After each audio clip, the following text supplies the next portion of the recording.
And ladies and gentlemen of the jury, the prosecution is not going to get that man today. No, because I'm going to get him.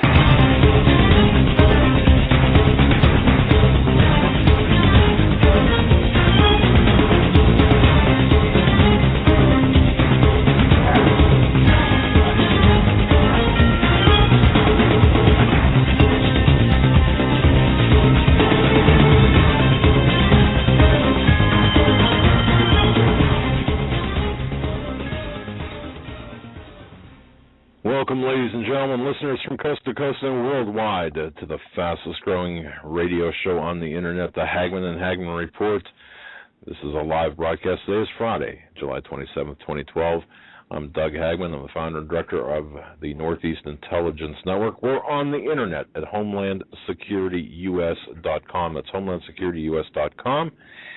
With me, not in studio tonight due to a number of various circumstances, is Joe Hagmann. He's my son. He's also the associate director of our network. Welcome to the program tonight, Joe, and every listener. Glad to be here on this fantastic Friday edition. Right. I know yesterday we... It's Casual Friday, folks. Casual Friday today. I'm yesterday, I want to apologize. I said we would be doing video today. It is solely my fault that we did not have video going tonight. I made an executive decision that we will start Monday with the video, to the unhappiness of a few other people. But it is my fault. But we will have the video up and running on Monday, thanks to Cuban, who has a wonderful YouTube channel where he streams our show as well as many others, Radio Preacher Man, Pastor Paul Begley, and more, and that is the YouTube channel Cuban, the Christian United Broadcasting Network. I want you guys to bookmark the site. I'll put a link in the chat room. Not only does he have us live streaming when we're on air, not only does he have other shows like The Pastor, Radio Preacher Man, Watching for Truth, he has a page for each individual show. Also, and it's very nice of him for the work he has put in. We have not paid him. He is doing this with a few other people who are also setting up sites to broadcast and live stream our shows, and we cannot thank you guys enough. That is the Christian United Broadcasting Network on YouTube, or Cuban is the name of the station. So check that out. You know, I think what we need to do, all right, is we really need to help him grow. You know, as I always say, it's not about us. It's not about our program. It's about the message. And Troy is as the Christian United Broadcasting Network. I think it's important that we as Christians stick together and grow together and help each other out and lift each other up. And because as times get rough. And I talked a couple of times today to Steve Quayle about a number of things, and I got to tell you, things are going to get rough. And I also, folks, I also have news, additional news on this Colorado shooter. I think I am into hour number, 50 perhaps, maybe. You've been, working your hind end off trying to get this going. And I'm going to tell you, ladies and gentlemen, I'm going to tell you flat out right now, I'm opening the program up with this. Everything, and I had received verbal permission. Now, I want to be very clear, okay, with this statement. Okay, I'm working with a gentleman by the name of Dr.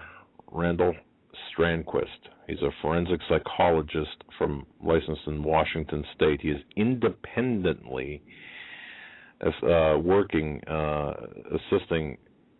this investigator, me, with putting together some reports as to what happened, both factual and also from his educational background, from an analysis point of view of this alleged shooter. Yeah, it's so complex. There's so many details. There's so many stories inside of the stories. Yeah, there's so much multiple reporting. Do not, folks, do not believe anything you hear. Please do not believe the mainstream, the corporate, the establishment media on this. I have found so many conflicting reports, and I'm going to tell you something. I've actually found on various forums, internet forums, people that I've traced their IP addresses to, that suggests that the topic is being manipulated and information is being peppered into these various forums who are talking about this to hide the truth. But I will tell you this with absolute certainty. I believe that they're based on the information that we've uncovered, and I've said this before, but I'm going to say it more authoritatively today. There was more than one person involved in this. I don't know if John or James Egan Holmes even fired a shot. I don't know. Okay, it's possible he didn't. It's possible that he fired them all. But to say with authority, with any definitive authenticated, no, I can't. But I can say this with absolute certainty. It would appear, based on the preponderance of evidence, at least 2 people were involved in this, perhaps more. And this was a quote, and this directly from a law enforcement source, a coordinated attack. Okay, now that is, you can take that to the bank. I'm very cautious with what I write, and I'll tell you, I've been struggling over this all day, based on information, and now whatever that means, for whatever the purpose. Look, we don't know. I don't know what the purpose was. I mean, obviously to kill people, but I don't know what the larger purpose was for this. And many speculate. Yeah, many speculate it is the Second Amendment, the UN Small Arms Treaty, and we do have a couple things we're going to get into with that right away, and then go to a call, and then we can get back into the Colorado information. We don't have to, because I really this report that I'm doing in conjunction with Dr. Strandquist, and again, I must stress that he's a licensed forensic psychologist. He is acting independently, and he's not with any agency. He's acting independently as a licensed forensic psychologist. We don't have to get into that. I just want to let you know a report is forthcoming. Again, the reason it's not been, I have not done this, or we have not done this, is because we want to be absolutely positively 100% sure every fact is irrefutable, and that's what we're doing. So, and starting off with the news today, Democratic senators offer gun control amendment inside a cybersecurity bill. The Democratic senators have offered an amendment to the cybersecurity bill that would limit the purchase of high-capacity magazines for some consumers.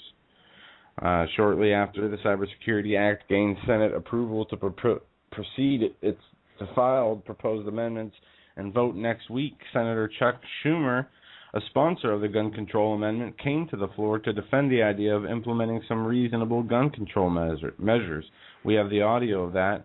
It says this would make it illegal to transfer or possess large-capacity feeding devices such as gun magazines, belts, feed strips, and drums of more than 10 rounds of ammunition, with the exception of a .22 caliber rim-fire ammunition.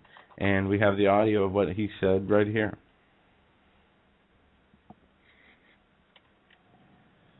It perplexed many in the pro-gun movement how liberals would read the First, Third, Fourth, Fifth, Sixth Amendments as broadly as possible. But when it came to the Second Amendment, they saw it through a pinhole. It only related to militias, which frankly is a narrow reading of the Second Amendment. And there were many back then in the 80s and 90s in the pro-gun control movement who basically felt there was no right to bear arms. And I think in part because of that, Those on the other side of the issue became kind of extreme themselves. Their worry was that the real goal of the left was not simply to have rational, if you will, laws that might limit the use of guns, what guns could be had, how many clips, who could have them, criminals, the mentally infirm, but rather that was just a smokescreen to get rid of guns, and there was enough evidence back in the 80s and 90s that people actually wanted to do that. And so if you look at the ads from the NRA and the groups even further over, the Gun Owners of America, their basic complaint is that the Chuck Schumers of the world want to take away your gun, even if it's the hunting rifle your Uncle Willie gave you when you were 14.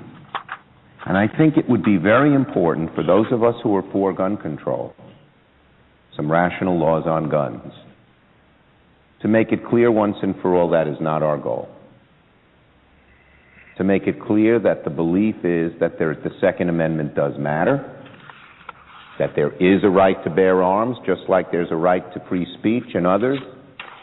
And if you're an average, normal American citizen, you have the right to bear arms. Well, now. Yeah. That was Chuck Schumer. Yeah. Okay. Yeah, and I thought I paused or I'm stopped. not sure. I'm sorry. I'm not sure if that was Chuck Schumer. No, it sounded like him. The way he mentioned his name there, but what they're talking about was sneaking in some gun control, ammunition, clip control measures into a cybersecurity bill. We also have an article here. CCR-KBA credits grassroots for U.S. decision not to sign arms treaty. It says the Citizens Committee for the Right to Keep and Bear Arms today applauds the decision by the United States not to sign the proposed International Arms Trade Treaty. And the grassroots action for the gun, they take it as a grassroots victory for the gun rights. And with that, we're going to bring on our small arms guru, our militiaman, John, with some information. John, are you there? Hey guys, how you doing? Nice intro, Joe. Thanks a lot. and folks, John is the one of the members of Braveheart Radio, and we'll let him plug his show afterwards. But I just want to mention that. Guys, thanks for having me on. I've spent the afternoon looking at this, and only within the last maybe half an hour, I actually was able to locate confirmation from the mainstream media that the United States actually has not actually rejected the treaty, but they have asked for an extension of the deadline to hammer one out. And apparently the people have made enough noise in this country to put a stop, at least put the brakes on this thing. But I caution everyone: do not be fooled, because this is what the powers that be do. When they want to do something and the people get all thrown up in a hizzy about it, they will back off and say, okay, maybe this isn't such good timing right now. Let's back off and maybe take a few smaller steps. Mark my words, that's what's going on right now. That is their MO. That's their MO. We saw it with the NDAA. Obama said, I'll veto this if it gets to my desk. We're not going to pass this. Yet, as soon as it got to his desk, he did pass it under the veil of the signing statement. Yeah. Yeah. And that could very well be. It's the same tactic. It's their MO. So we've got to be very careful. You've got snakes and serpents and reptiles in the White House and this administration and all over the place. Yeah, I would very strongly caution against anybody jumping and screaming for joy, saying, we beat them again, we beat them again. No, we did not. They are simply stepping back, letting us calm down a little bit.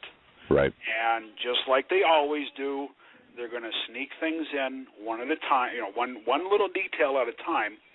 Just like with this magazine restriction that they put into the cybersecurity bill that Joe talked about right at the top of the show. Right. Keep in mind, we are in an election year. We have an election 102 days away, okay, from president all the way down to dog catcher. And let me say this, Canada Free Press on their site has had a countdown to the next election since the moment Obama got in. And I remember that calendar, how many days were on that countdown when that began, and thinking, man, this is a long time. And you're right, the elections are right around the corner. And it's going to go quick between now and then, hopefully, without too much damage, being done. But I have a feeling that we're just getting started. We're just seeing some things opening up. We are. I really think this is the most dangerous time for this administration, and followed by, to be trumped only by Election Day and what happens after Election Day. Then all bets are off. But I have two words for you: lame duck. Yep. Yeah, that's where most of the nefarious legislation gets its way through. Yeah. And the information that I have developed today from various sources of the media and from friends that are connected, the UN is not going to back down. They are going to continue to push, and this is Obama's under-the-radar gun control that he promised the Bradys back in 2011, February, I think it was. This is the under-the-radar gun control. No matter what happens, we are going to be. Let me backtrack. There is a very strong possibility that we are going to be subject to this treaty, whether we sign on to it or not. And the UN is intending for the United States to be disarmed, just like they've disarmed Australia, Great Britain, Canada, and a host of other countries around the world. Do not let your guard down, people. Please do not. Don't savor this victory any longer than you already have, because it is no victory. That's correct. This whole thing is smoke and mirrors, and with regard to this treaty, it's smoke and mirrors. And I've heard, John and Joe, I saw on a forum here earlier today saying, well, the gun treaty does not affect us as citizens. Oh, yes, it does. The argument was it affects international trade of conventional weapons, but it does not affect us as citizens. Yeah, and they also say it doesn't affect people who already have the alleged, weaponry that is going to be banned, that the further sale will only be affected, etc. This is a quote from the Fox News story that I found just before your program came on air, and there's a one sentence paragraph halfway down the story that says, "Treaties are government-to-government agreements and do not subject citizens of one nation to laws of another or to those of an outside body." Okay, wow. What book are they reading from? Or who's giving them their information? Seriously. They're Rupert reading Murdoch elite disinformation manual. That sentence jumped out at me, and I cried a huge Bravo Sierra on that one.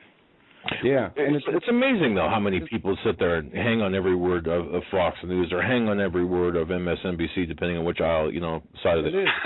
And we've seen Rupert Murdoch call for gun control in the last recent days. He is a gun control advocate himself.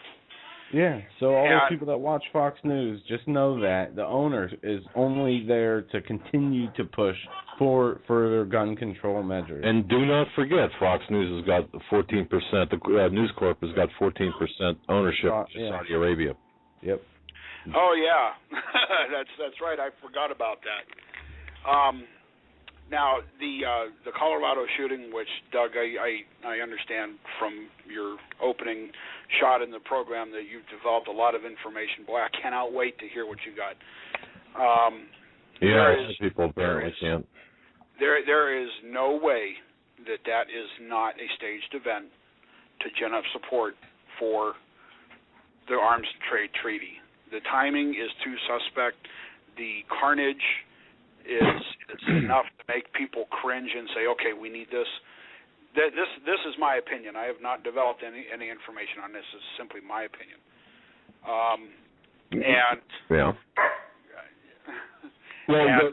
Let me just say this: at 01:55 local time. Now this again. Remember, the shooting started at 12:35. 12:39 in the morning local time. At 1:55.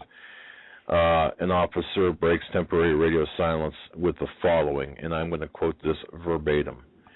It sounds like we have possibly two shooters, one that was in Theater 8 and one that came in from the outside Theater 9. It sounds like it was a coordinated attack. Okay, now I know, And that backs up stories of the tear gas canisters being in both theaters, and also we talked about that last night, the Theater 8 and Theater 9 having incidents. And then if you carefully and methodically go through all of the radio transmissions and the overlaps, and let me tell you, it's enough to, give you a real big headache, but we've got disappearing and appearing cars, multiple cars with different styles, different plates. We got blood trail leading out the back into the theater from the way it appears. And that does comport with one report that was actually made public. But the fact that the judge has sealed all of the documents, it's my understanding too that the cameras are no longer allowed in the courtroom. Some say because of the appearance of the defendant, how drugged up he looked. That is why that they cut the feeds. Well, and look, if there was ever in my thoughts, and this is for me speaking only from me, and I'm not a big, look, I'm not into mind control. I never really believed it, but I'll tell you what, I've got to say that this certainly looks to be a case of some type of mind control, whether it be through drugs or through hypnotic suggestion or whatever. But man, I'll tell you. Yep. So, But anyway, but what's I guess where does this fit in? What's the it certainly where does it fit into the larger picture? Well, a few days ago, or I should say within the last few days, there were. I saw some reports that since the Colorado shooting, several senators had changed their mind about opposition to the arms trade treaty and were going to vote to ratify it. So it's incremental sure. support for the treaty. Everything is just like you said. It is their MO. It is everything is done in little steps. They push and push and push until the people start getting fired up. Then they back off a little bit, and they start taking smaller steps. And I think, too, that's because the American people have a very limited concentration level of concentration and attention span. I really think that's the case. So they believe that. I mean, we do, really. Now, let me throw this little monkey in the works, or this little wrench in the works. Look for a big time celebrity to die, and watch the news for the next 6 weeks. You're not going to hear anything at all about the arms trade treaty. And I cite Michael Jackson and that Playboy wench, whatever her name was, and Nicole Smith. Yes. Yeah, those 2 summers, the news was consumed with their deaths. Well, I can certainly, I can certainly, I can relate to that. I mean, I can see where that would go. Joe, I mean, come on, I remember that summer with Michael Jackson. That's all you heard on the radio. Yeah. That's all you heard on the news, on the radio. And I'm not saying it's going to happen, but the timing sure would be good for it right about now. Yeah. Yeah, exactly. And I'm gonna let you guys go. Let you get back to your regular program. Just wanted to give you a heads up. and I have a response to Senator Schumer from his speech. Senator Schumer, to a militiaman, sensible gun control is putting the second bullet through the first hole. We're going to have to remember that. That's a good. Yes, it is, and I agree. That is gun control by its very definition. If you can do that, boy. That's, and as the man in our audio clip says, gun control is being able to control the gun as you fire accurately into your target. Yeah, that's exactly. Right. Steady hands. Well, thanks, John. Now give us a plug for your radio program that airs weekly. Braveheart, Pennsylvania American Patriot Radio, Saturday nights from 6 o'clock Eastern p.m. till 9 p.m., heard on the Liberty Tree Radio Network, which there is a link to that network from our homepage, which is braveheartradio.net. Again, that's braveheartradio.net, all one word. Okay, all right. I'm going to try and post up on Facebook and Twitter the links to your show tomorrow, because I do want to call in. We talked earlier, and if I am available, which looks like I will be calling into your show tomorrow night. So great. We are also going to have a very good friend of mine on from Mississippi. He has been a great help to me in developing this information that I brought you tonight, and he is going to be on our program tomorrow night, and we'll be able to expand greatly on what I've touched on tonight, and we'll talk about some new things that he has found out. So I urge everyone to listen, and whatever he brings us, I will certainly bring back to you guys next week. Sounds great, John. We appreciate the call. God bless you. Stay safe and have a good show tomorrow night. God bless you. Stay safe and have a great show, and I'll talk to you guys later. All righty. Thanks for the call, John. Okay. Once again, that was Patriot John. He is the co-host of Braveheart Radio here in our state of Pennsylvania. Yeah. And a good friend of the show and of us personally. If you guys want to join the conversation, the phone number is 661-244-9839. That's 661-244-9839. And on this fantastic Friday, as well as most fantastic Fridays, we are all open phone lines all the time. So if you want to call and weigh in, give us a ring, and we will take your call. And I want to say one thing, too. We will, the report that's coming out, because I've been getting a lot of emails about this, saying that, our silence is deafening. The report that's coming out, folks, it's going to appear not only on our website, that's HomelandSecurityUS.com, HomelandSecurityUS.com, but hopefully on CanadaFreePress.com. And, we do a lot of and I would urge everyone to bookmark CanadaFreePress.com as well. I got to tell you, man, their writers are first class, and I'm not saying that because we write for them, but the information that they have is always topical, on top of things. That's show prep. That's a one-stop shop for show prep. How's that? CanadaFreePress.com, and the chief operating officer there is Kiko, and of course Brian and Judy.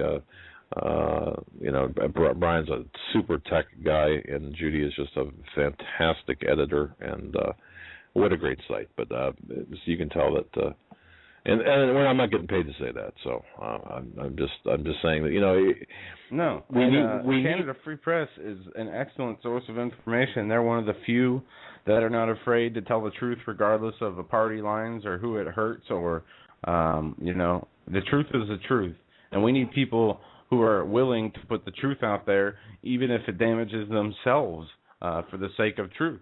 Right. And this is who they are, and this is why we promote them and trust them. Well, and there's a lot of internet sites out there that are agenda-driven, not factual-driven, and I know Judy is very careful. Like, for example, there are a lot of submissions to that site that are not put up because of some questionable factual information, or so there is a vetting process that that real. So people are interested in reading, but they want the truth. They don't want supposition. They don't want And so Judy will go out of her way to make sure, especially if it's controversial, to make sure that hey, this is correct.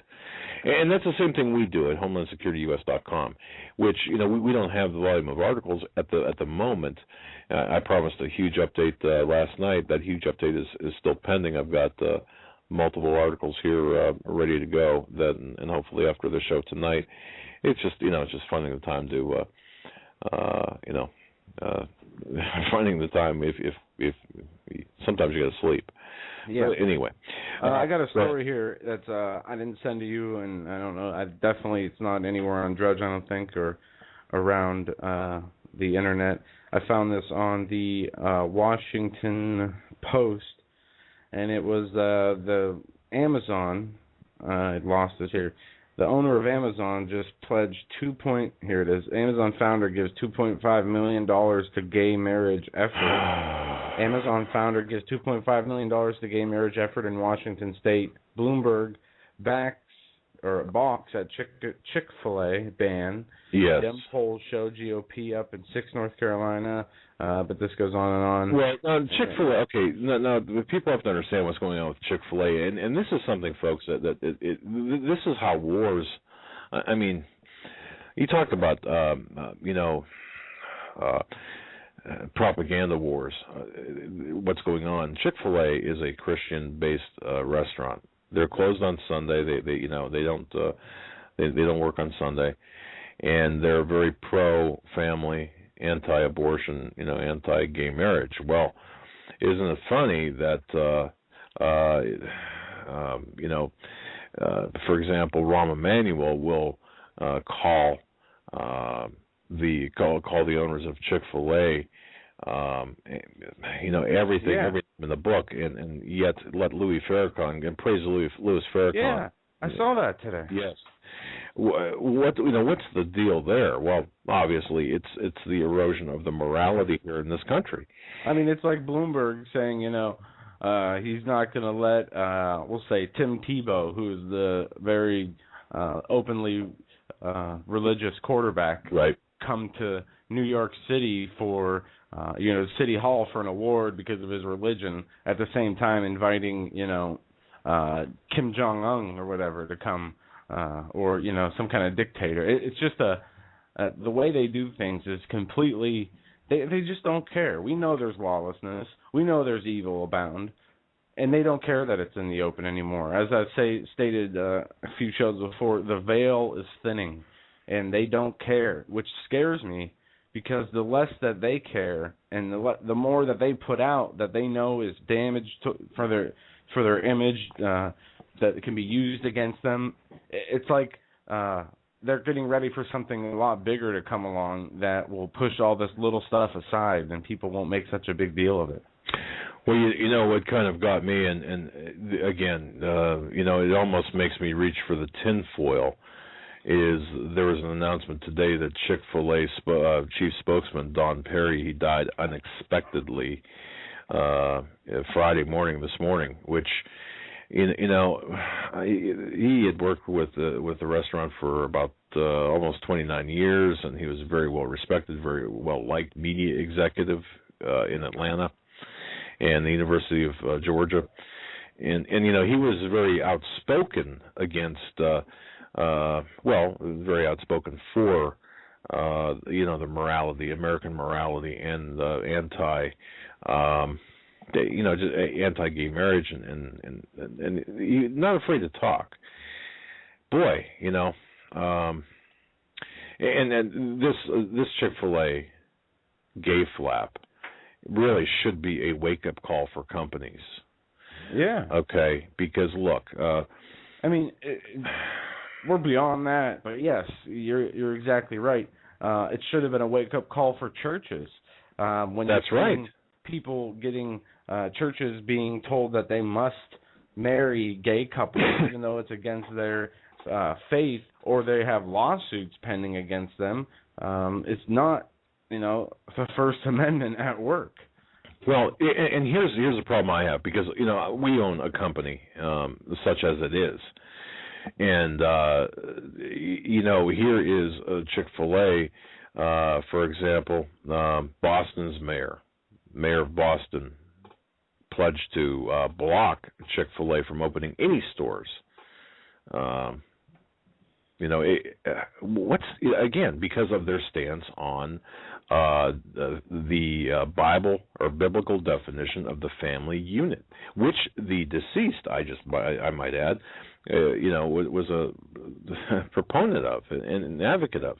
And of course, as I said, Chick-fil-A, they've long stood by their Bible-based roots.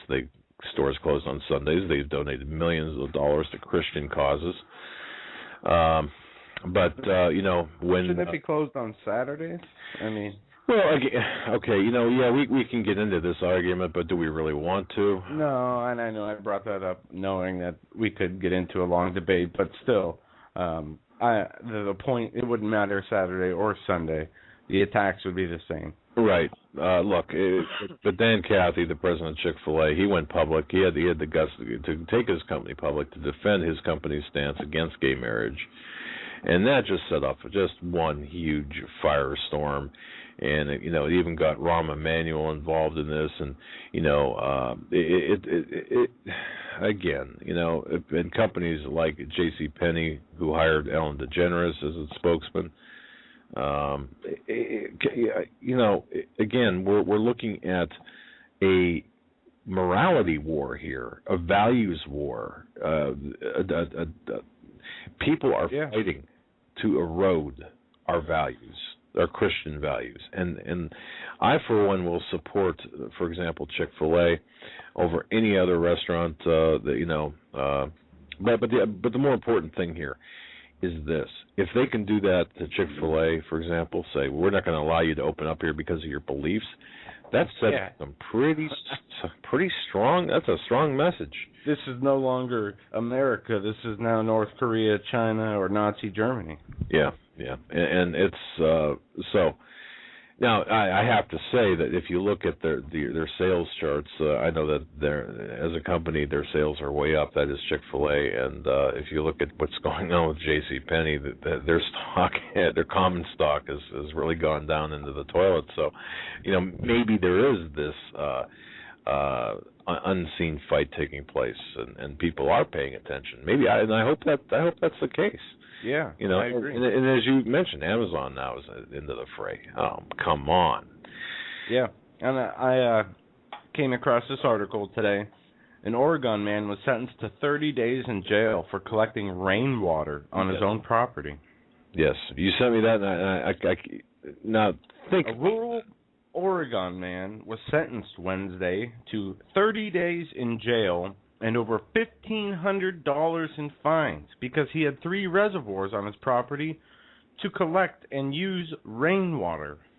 Gary Harrington of Eagle Point, Oregon, says he plans to appeal his conviction in Jackson County Circuit Court on 9 misdemeanor charges under a 1925 law for having what state water managers called 3 illegal reservoirs on his property and for filling the reservoirs with rainwater and snow runoff. Yeah. The government is bullying, Harrington told CNS News in an interview Thursday. And I have seen reports, I have audio clips of my computer of Fox News actually saying, think it's okay to collect your rainwater? Think again. The government owns the water because those who take it from upstream take it away from those downstream. Well, but where's the common sense here? Right. I mean, it's absolutely crazy. What are they going to do if you want to save your toilet water? Are they going to come after you for that? Are they going to? This gets into the line of complete government control over everything. I mean, your faucet water. Yes. We see them coming after your light bulbs. How much food you're allowed to store. How much ammunition you're allowed to have, if any, as far as the guns are concerned. And if you read, I've been reading, again, I read this 2 years ago or a year and a half ago when I got it, and I missed a lot of stuff in it because I'm reading it a second time, and it is much more insightful. It's called The Fearful Master, A Second Look at the United Nations, written by G. Edward Griffin. That's right. Everybody to buy it. I bought it for like $2. Okay, this is an old book, but it is so relevant to today because exactly what is written in this book as to what the United Nations, through taking over the government of the U.S. through communism and Nazism and totalitarianism, are doing to the people of the United States. They're called the Master Planners. There's a section in here called Psychological Warfare. There's a section in here called, poisoning your food and water. And this book was written, 50 years ago, 40 years ago? That's how long everything's been in motion. 62. Yeah. That's and it's even longer than that. But that's really, I mean, if you count the decade of the 60s, and really the environmentalism and the Earth movement started in earnest in the 70s. Unbelievable stuff. In fact, I was working a case here in our home state, and I came across a citation where somebody was actually arrested for, if you can believe this, altering the course of a stream. Now, what this person did, was dig around a portion. He had a stream going through his property, and believe me, this is an expansive property. But he just rerouted the stream. Didn't really do anything to the flow of the water, but rerouted it so he could put. I can't remember if it was a patio or like a screen, something screened it. But he only moved it like 5 feet and just kind of made it go around this addition. But they cited him, and actually he was found guilty by the district magistrate, and they fined him a couple of $1,000s. I mean, I'm thinking like $5,000.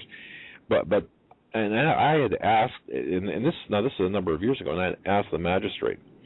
I said, "Is this law?"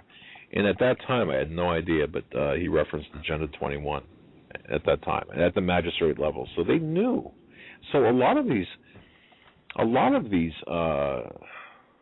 we're affected by Agenda 21.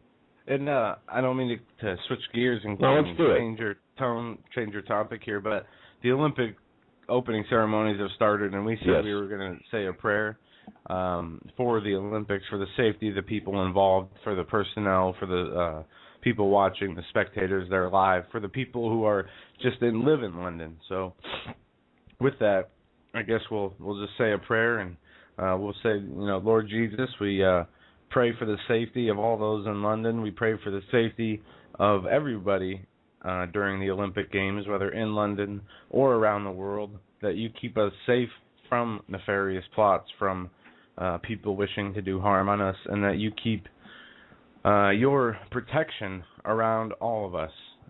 In Jesus' name we pray. Amen. Amen. And we ask for the veil of protection. I don't know if it's appropriate, but to ask for the veil of protection over us, because of course we're under threat.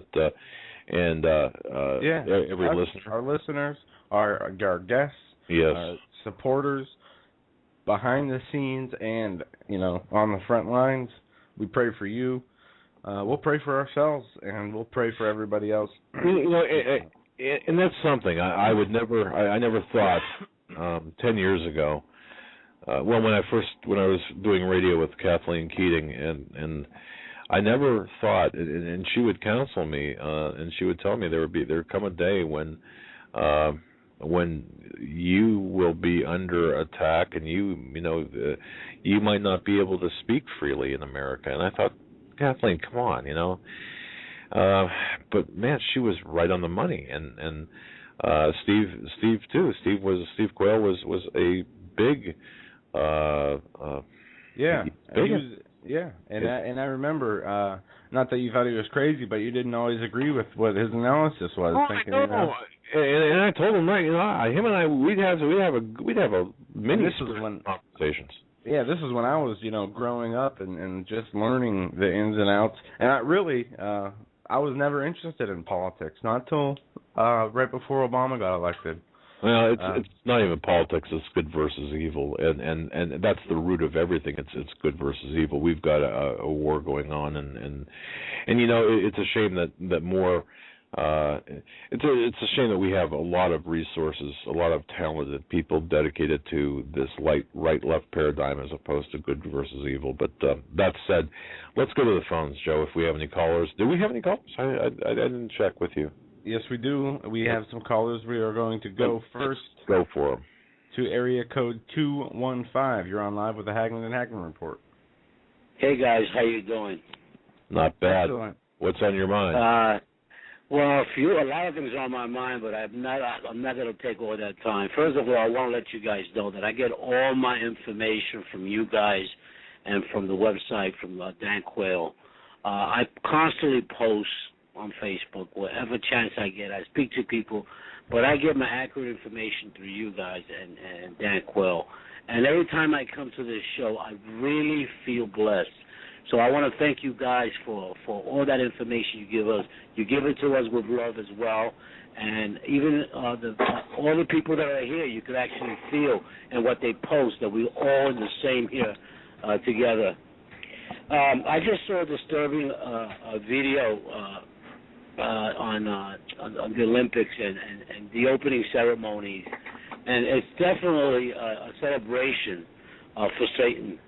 This is ugly. This is really ugly. It's so obvious. But what gets to me, Hagmann, is this. Here at the Chick-fil-A, the guy's a Christian. He can lose a lot of business for what he says, because today the world seems that it prefers Satan than God. And he still stands tall with that, and he's a good example of what we Christians should be like. But we seem to be losing a lot of little battles here. We lost the one, pray out of the school, take this out of here, you can't do this. Ten Commandments. You can't talk about gays. You can't talk about gays. You talk about gays, you can go to jail. I mean, you say something gay or in Hollywood, forget it. You banned it. And what do we do here? I mean, when do we fight back? Do we actually wait for the law to come down and tell us to? Or, I mean, I want to see groups of people in front of Chick-fil-A's holding up signs that we support this Christian. We're not seeing that, but we're seeing them everywhere, like if we don't exist. Don't you think it's time that we go out there and start showing who we are instead of posting? And when we post, all we're doing is putting ourselves on their list. So we already are on their list, so we might as well go out there and protest. What do we do from here? Well, continue. I think to answer your question, and by the way, it's Steve Quayle, not Dan Quayle, although Dan Quayle was the vice president. Yeah, Steve Quayle. I was going to ask if that was the former vice president. Yeah. Sorry. Spell potato, caller. Now, look, it's what do we do? And I think we have to support, like, if you want to take your family out for I don't even want to say a fast food meal, because it's kind of, it's fast food, I guess. Yeah, go to Chick-fil-A as opposed to maybe a Burger King or Wendy's. Support. And if you have the chance, I mean, if and we always say support your local companies. The companies that are not the big box stores, every time you can. And I think that the more people that do that, the better off that we're going to be. And spread the word, too, of what's going on, because a lot of people don't even know. A lot of people, in conversation, if you mention it, a lot of people, you can change a lot of minds by doing that. And this is something that's really not that controversial for most normal people, okay? When I say I'm going to get in a lot of trouble for saying this. I mean, in normal conversation, you're talking to your neighbor, hey, did you hear about this, or whatever, generally speaking, your neighbor's not going to, well, it depends on who your neighbor is, but, this is stuff you can do. Keep people informed. And I like the, and then I'm going to shut up, but I like the fact that you really think, that you feel like, you're part of a family, because we look at our listeners, our people that interact with us as part of our extended family. and we want you to feel comfortable, and that's how it is. Well, I'm always listening, but don't you think that we should start to mobilize somehow? Because we all speak to everyone else, but it looks like we're scared to speak out. Well, a lot of us are. I'm not. I know I'm in their list, and I know they're going to get, the first one is probably for you, the second one's probably for me.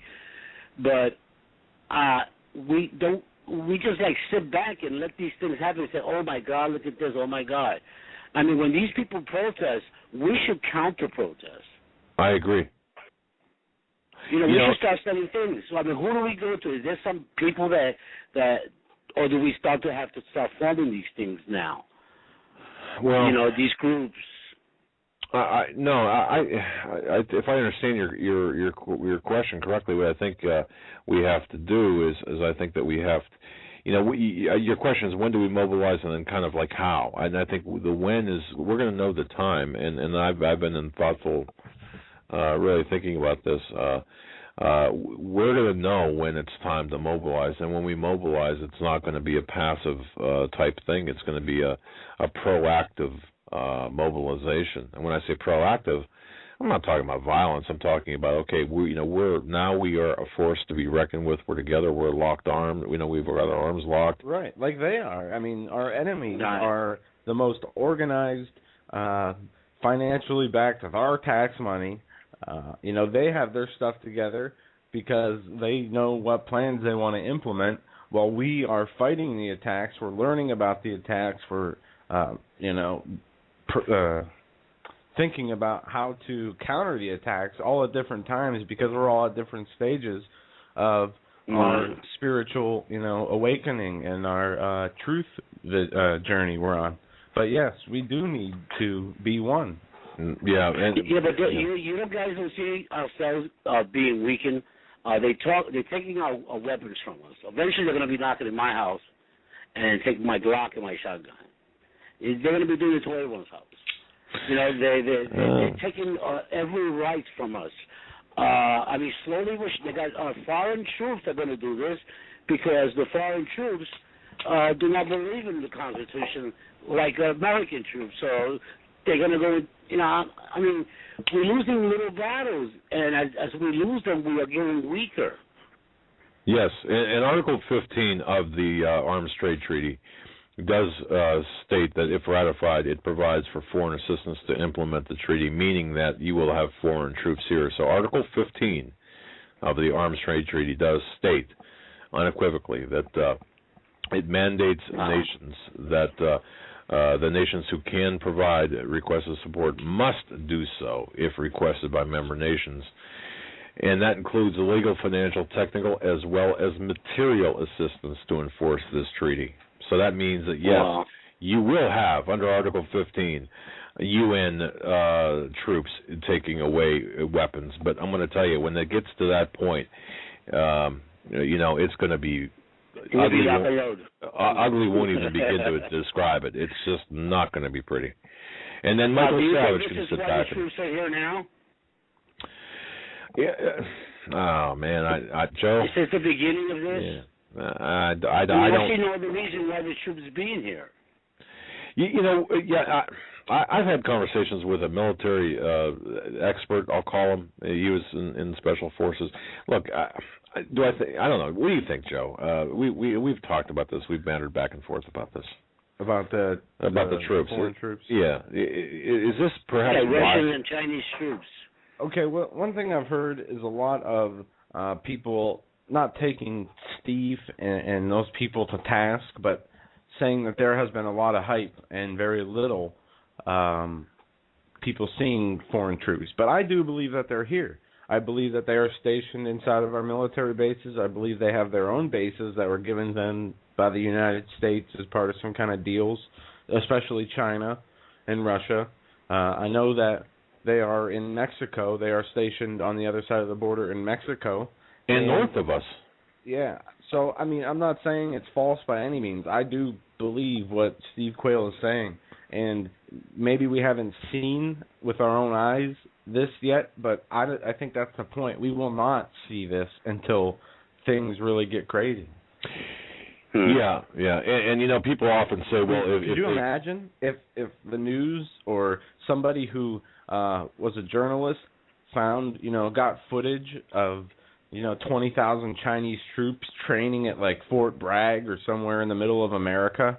Do you know what that would do? I mean, it would be outrage. It would be confusion, insanity. People would want answers, so they cannot expose themselves that way yet.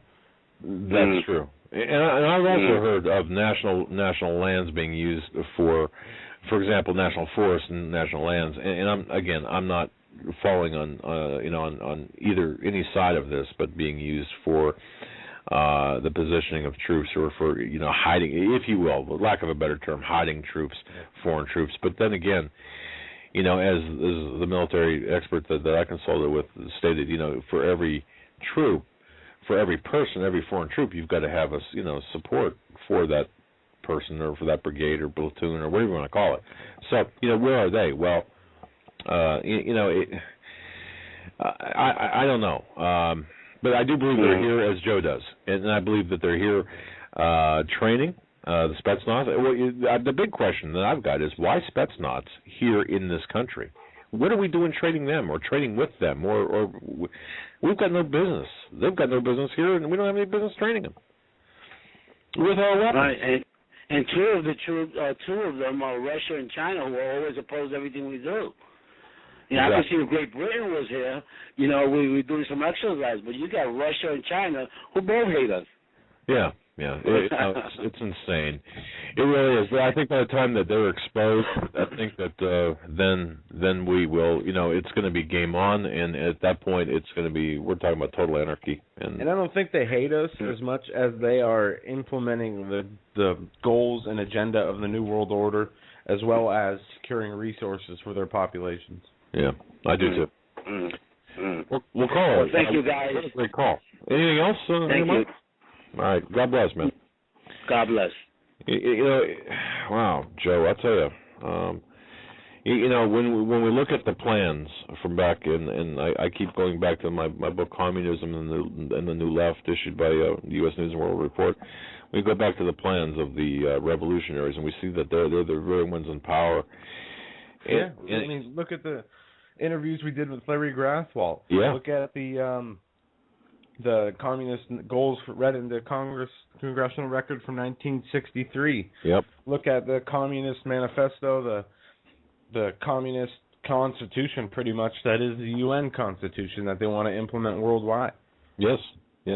All of this is, this is going for global governance, and some I've seen some say, well, they've picked the wrong generation for that. But I'm not so sure, because this generation that we have right now is basically the generation that has been raised on the TV games and the computer games and such, and it's we've got an aging population, and what better time to get rid of the useless eaters, the aging population, when the baby boomers are going to be a strain on the Social Security system, than to get rid of them right now. Because I'll tell you what, you're not going to be able to support the baby boomers via Social Security the way it is right now. It's just not going to be. You're not going to be able to do it. So no, they've drained the accounts through their fraud. Yeah, well, yeah, exactly, and it's an upside down pyramid as far as Social Security is concerned. So they've got a problem. How are they going to support the aging population? And hey, perhaps now is the time that they've been talking about. Now is the time to get rid of us. But I mean, you talk about and as you go through the historical things, you talk about the satanic nature, there's and that caller mentioned something else too about the satanic nature of the Olympic Games. I'm interested in that. What's going on with that? With the Olympic Games? Yeah. They are not live streaming the opening ceremonies, which are taking place now. Right. But word in the chat room is that it looks to be another, openly satanic worshiping kind of show. And what I mean by that is we saw the Super Bowl with Madonna, where, it was very satanic, that Nicki Minaj Lady Gaga. These recent public concerts have been very satanic. Also, Madonna was booed in France because she used Nazi swastikas in her performance. But the opening ceremony of the Olympics, it looks like some kind of Illuminati ritual with a witch. If you look at the Drudge, there's a picture of it. Okay. On the left-hand side, on the column on the left. Also, it says opening, review, triumph, music. There's the Queen parachutes in, Olympic flag carried by UN chief. Wait. The Queen parachutes in? Yeah, I don't think it was really her. I didn't open the article, but Britain fires up the world. London gets 2012 games underway with the greatest show on earth, rounded off by Macca, of course. It says Queen makes spectacular appearance in simulated helicopter arrival with James Bond star Daniel Craig. There's about 10-point list things here about the opening. But wow. It's this from the Daily Mail UK. I'll actually send you this link to this article through Skype. You can look at the imagery. You can look at the what they are doing here. I just sent it to you. And, you know, it does look kind of creepy. But like most things they do, what else is new? We are looking at black magic, devil-worshipping, occult. Even the stadium looks like it's built for a Masonic ceremony. Nice. We're up against the top of the hour break. That went so fast on this fantastic Friday. We'll be right back after these short messages. Call in right after the break. Stay with us. Survival of the fittest. In any and all situations, survival is your number one priority. That requires being tough and thinking smart. And the folks at Freeze Dry Guy are going to help you do just that. They have the long-range patrol ration entrees, what they call the Brick Pack. When you're in survival mode, it is absolutely the best item for your survival pack or bug-out bag. You can go farther, faster, and carry more food with the LRP cold weather ration entrees. Not only do these long-lasting, durable entrees help sustain you or your family through the harshest environment or situation, they are by far the most delicious of their kind. No contest. With a variety of tasty entrees, you can't beat the LRP Brick Packs. Let Freeze Dry Guy help you in your survival situations. Go to freezedryguy.com. That's freezedryguy.com. Or call 866-404-3663. That's 866-404-FOOD. Hi folks, Doug Hagmann here. You might know me as the co-host from the Hagmann and Hagmann Report, or as a frequent guest on Coast to Coast AM with George Norrie. If you're like me, you're tired and confused over today's headlines. You just don't know where to turn for accurate, concise information about really what's going on, what's truly going on in today's society. If you don't know where to turn for accurate, well-researched, and properly vetted news, I've got a suggestion. In fact, it's a requirement. Bookmark Canada Free Press. That's CanadaFreePress.com on the internet. It's just not for Canada. It's for news across the world. Judy McLeod, founding editor, has put together a vast array of talented writers like Kelly O'Connell, Daniel Greenfield, Dr. Eilena Johnson-Powell, a lot of guest columnists, very talented writers. Folks, that's Canada Free Press at CanadaFreePress.com. Now mobile friendly. Follow on Facebook, because without America, there is no free world.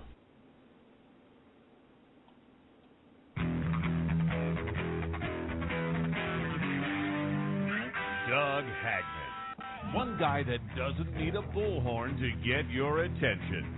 You want answers? I want the truth! You can't handle the truth!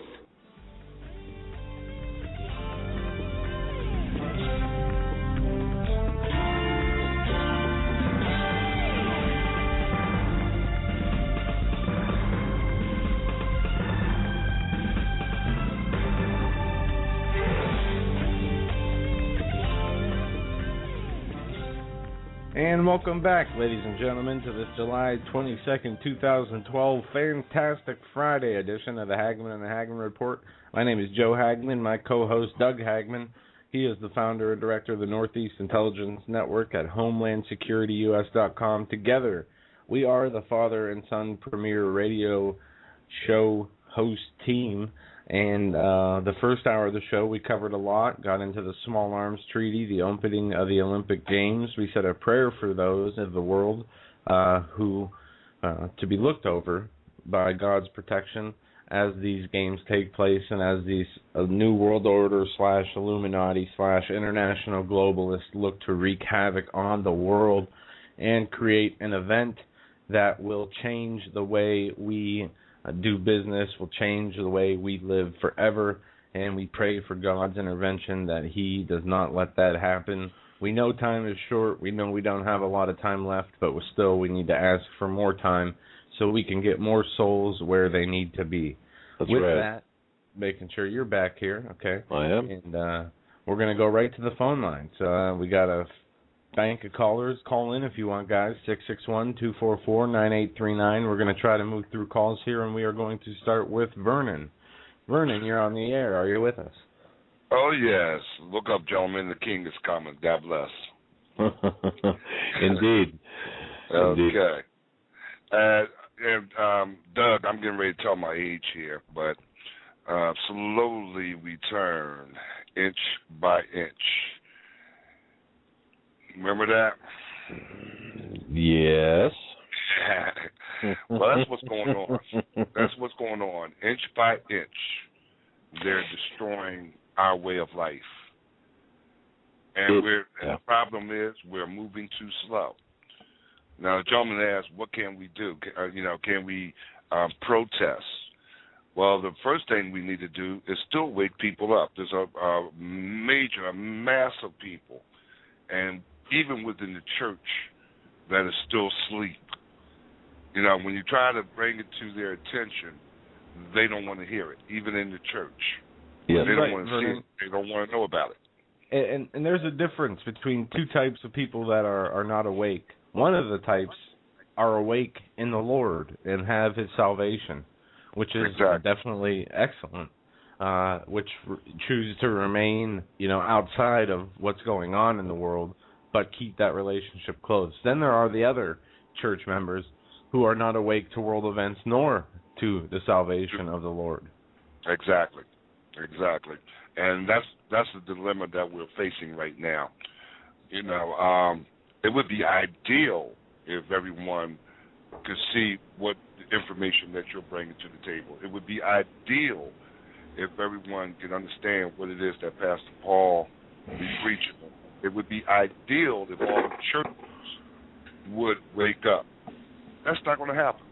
It's not happening, I should say. No. And the time is extremely, extremely short. You heard Pastor Paul say once, we're at the midnight hour. Actually, we are 1 minute past the midnight hour. God is tearing it. We're on borrowed time. And that's how soon the rapture is going to take place. Now, everything that we talk about, be it the earth changes, be it the signs and the stars, the moon, the heavens, be it the laws that are changing in this land. Doug, you referenced Agenda 21, and that's the main reason why I called it. Because a lot of people don't even know what Agenda 21 is yet today. And I'm only scratching the surface of understanding what it's about. But Agenda 21 comes out at the UN. It's a 40-chapter book. And if you want a used copy, you can get it on Amazon.com for about $1,000. Yeah. Well, you know what, you can actually if there's enough of the UN publication on Agenda 21 that has been saved for historical purposes, okay, that you're talking about. You can actually recreate that publication, so if you, and that's probably something we should do, is put together something like that, so not a penny goes to support these twits. I'll tell you what, I do have a PDF.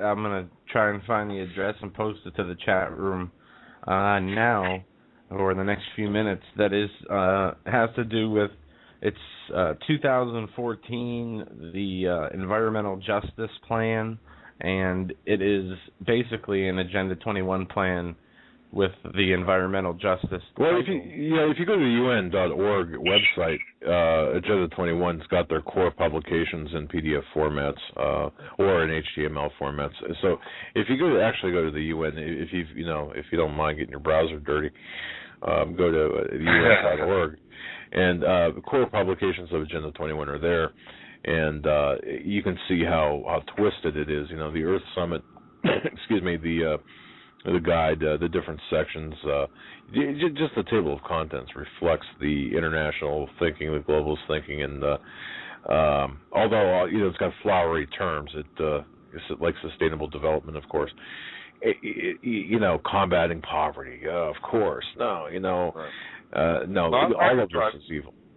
Yeah, I could try that again, but the last time was about a month and a half, 2 months ago. We tried going through their sites, and it's like a needle in a haystack, Oh, yeah. But we can try that again. But what I'm trying to get across about this Agenda 21 is that they use terms sustainability. Yeah. It's not sustainable. That they have actually a map, folks, where if let's say that you live out in the Midwest and they want that land, you got to leave your ranch. They try to bring everybody into the city, and they try to bring everybody into a compact area. They have this huge map that is not sustainable for human habitat. That's number one. They want main control. Yeah, what they do is they use the term wetlands, protected wetlands, to go against and after people's property that they want to seize, claiming that they are wetlands, even though they might only be wet during times of floods or, it's very nefarious. It's very...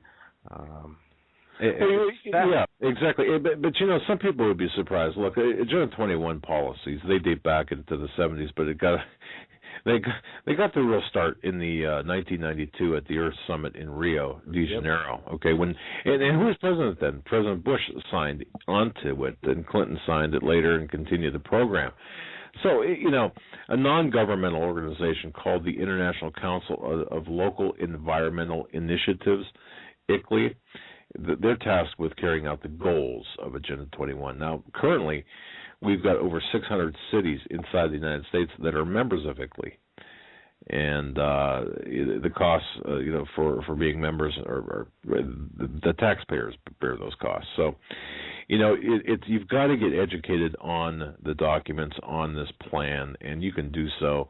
The information, you don't even have to buy the book, Vernon. It's clearly it's on the internet, and a lot of YouTube videos about this as well.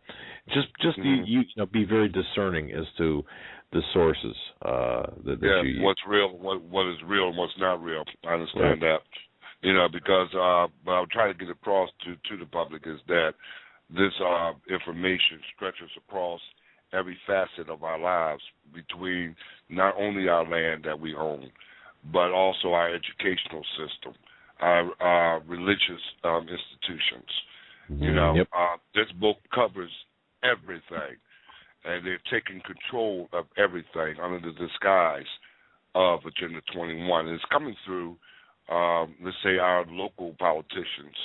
They present it with a plan. Oh, well, we'll give you X, Y, Z amount of dollars if you will implement this plan right here. And a lot of laws that locally that spring up, and you wonder, what happened? People lost their minds here. It's actually because of this Agenda 21 that they are bowing down to. And that's right.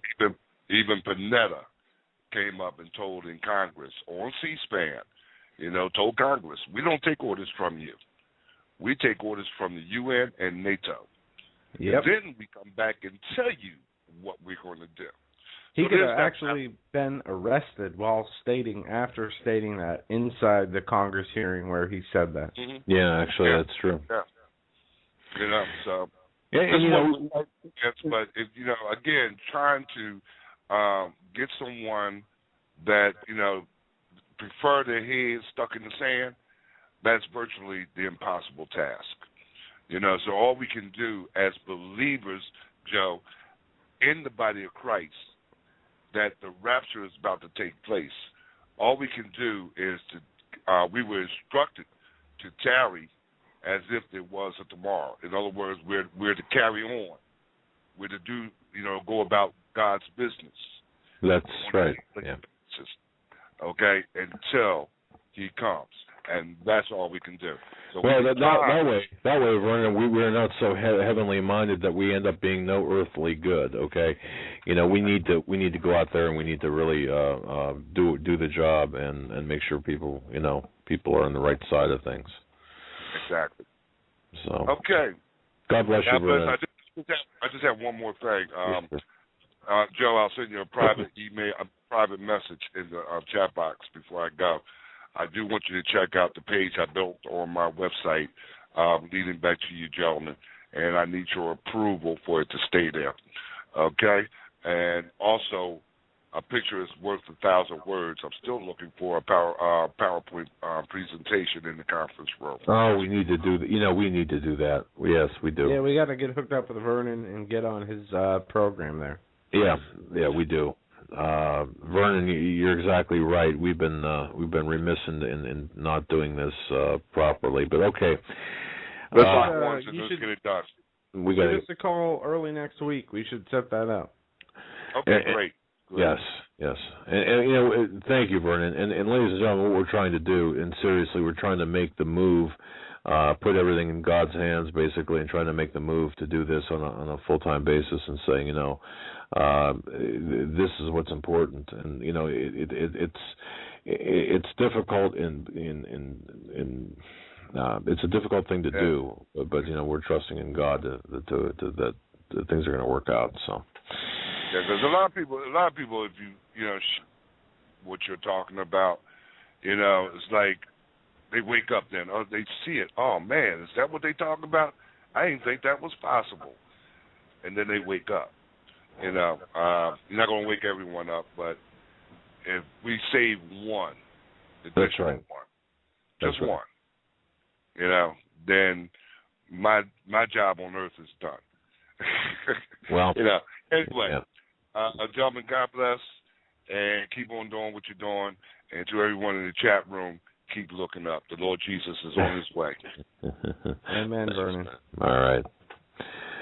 Very good, Joe. Thank you, Vernon, for that call. Thank you. And we do have to do the conference. Plus a lot of a roundtable discussion conference. Pictures. PowerPoint. Vernon has his conference room. I don't go in it nearly enough, but from what I understand, he says he's on there a lot. And, in between the pastor show, during the pastor show, our show, if you guys want to brainstorm, go there. And you can link up with Vernon. It's like a group. You can hold like 50 to 500 people. It's a group call basically, and you can brainstorm different ideas.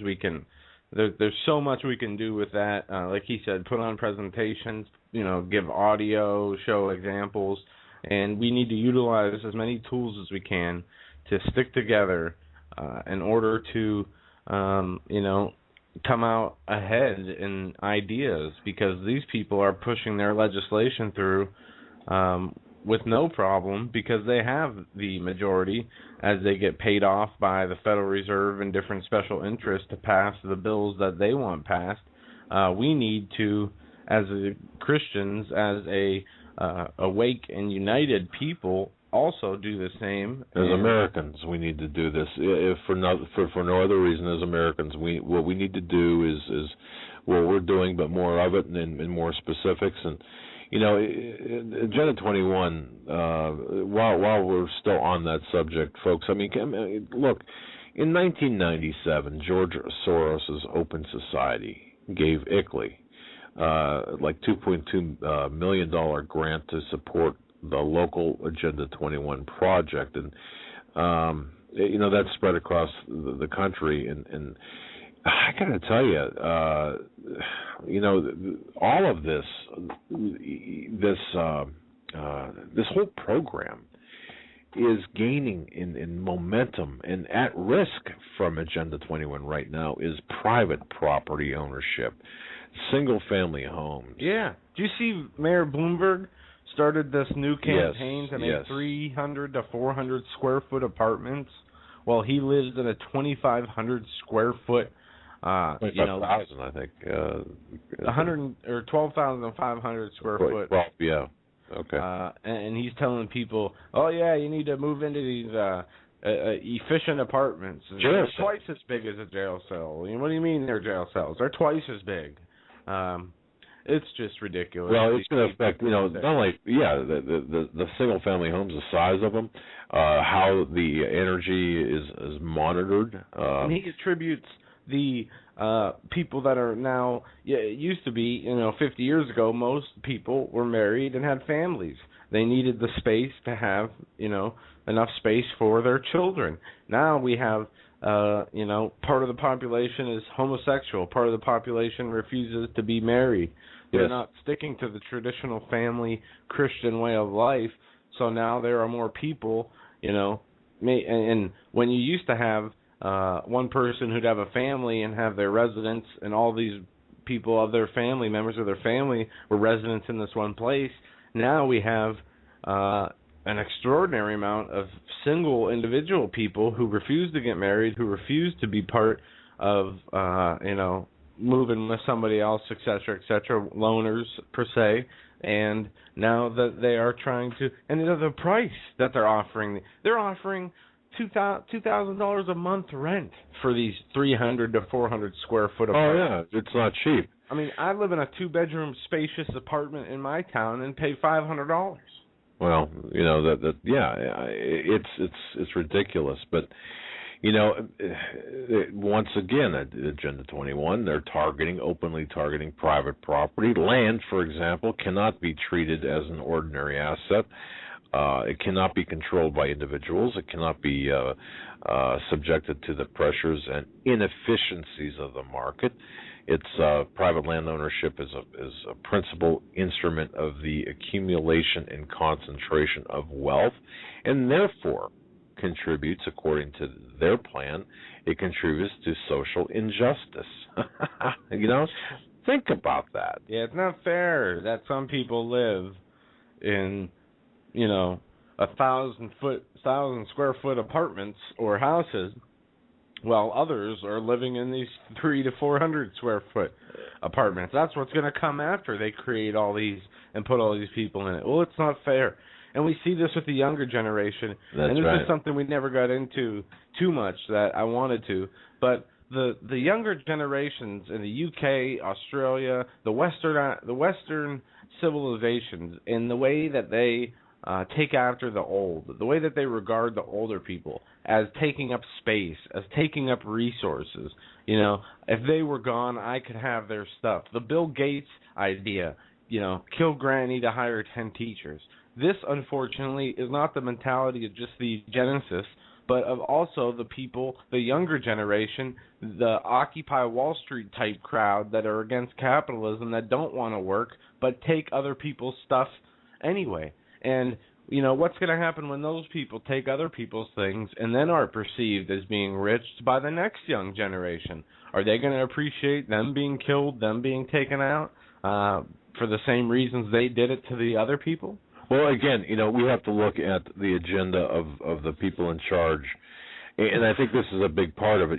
People always ask, well, when might things start be coming down? Well, we've got, as I mentioned before, we've got just a generation right now of aging baby boomers, and I think now there is the more I see too of the rumblings from the Valerie Jarretts and the Van Jones and the Cass Sunsteins, I see that they are really ramping up their rhetoric and putting things into motion now. Between now, in the event, in the unlikely event that Obama is going to lose, and I don't think he will, but at the same time, they're also engaging in, for example, Pennsylvania right now.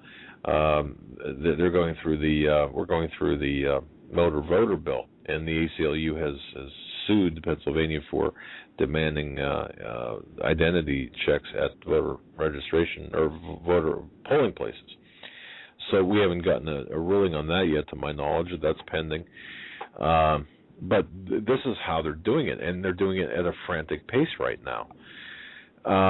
So all of this, but yeah, and we have to watch, because I have a feeling, I really do, I've got a feeling that we're not, I got a feeling time is short. So. Yeah, and that feeling is not alone.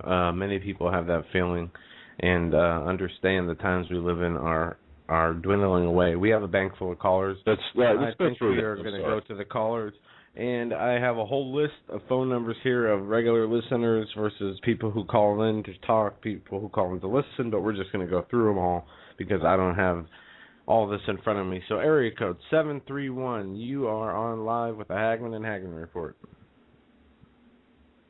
Hey, guys, can you hear me? Yes, we can. Yep. Hey, how you doing? It's Jason. I was calling to... Yes, Jason, I called you a couple weeks ago. I recall, Jason. Yes. I was calling because you've been touching on some subjects tonight that the Lord has really been speaking to me on here lately. One of them is, what can the church do at this point in time?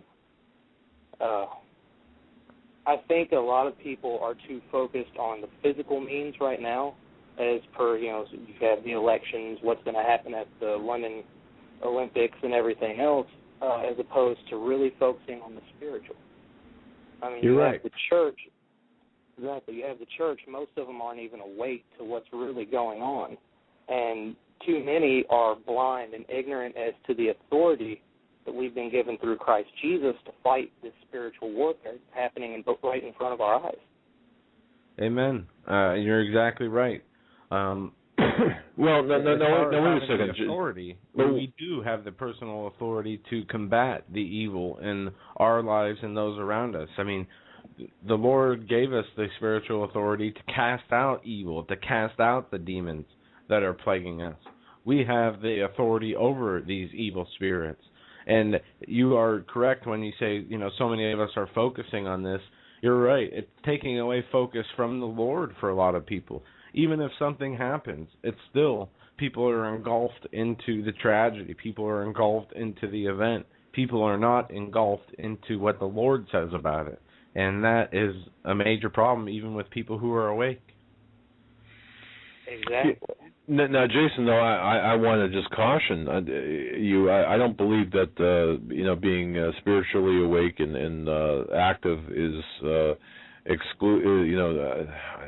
you don't have to. I mean, there's no exclusivity to that. You can do that as well as be active in other avenues, on the earthly plane as well by being proactive in preparations, by being proactive in education and information, informing others about different things, and I completely agree with that wholeheartedly. Okay.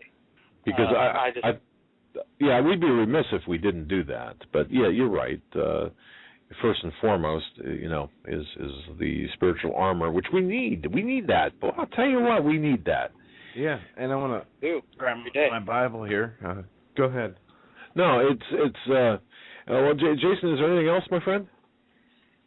Well, I come from a background of being deeply involved in the occult before I actually died and went to hell and then got saved afterwards.